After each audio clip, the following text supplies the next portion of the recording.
Hi. Recently, I revisited Kumbalangi Nights, and then I realized that, I was sort of seeing the film in a slightly different light. On the surface, Mokani, it still feels like a quiet revolution, right? A film about, broken men learning vulnerability, tenderness and emotional literacy.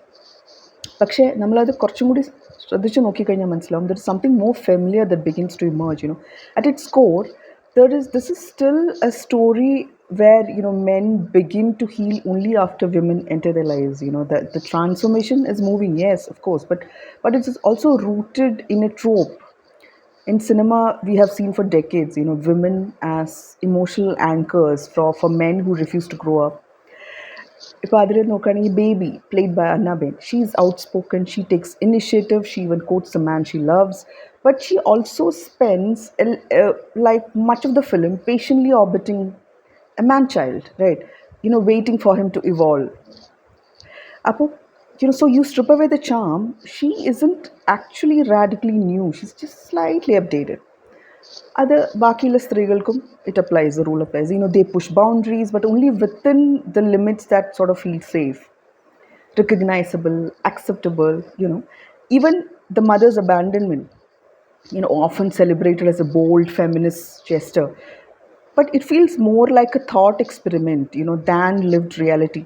Yes, walking away from emotional labor is a powerful idea, no doubt, but abandonment isn't abstract, right? It's a wound. A cinema can forgive it, but life rarely does. And then there is Shami, I think the most fascinating and convenient choice by framing patriarchy as something extreme, almost pathological. I felt the film lets everyday patriarchy off the hook. Because the truth is, men like Shami aren't rare. They are ordinary, familiar, and often protected by that very normalcy. Ennapolum, the film works beautifully. It pulls you in, it comforts you, it feels progressive ever without fully unsettling you. Maybe എനിക്ക് തോന്നുന്നു അതായിരിക്കും അതിൻ്റെ ഏറ്റവും greatest contradiction, because Kumbalangi Nights is a film that gestures towards change but stops just short of demanding it. Like, I still love it, I still revisit it, but I'm just a little more careful about what that love means.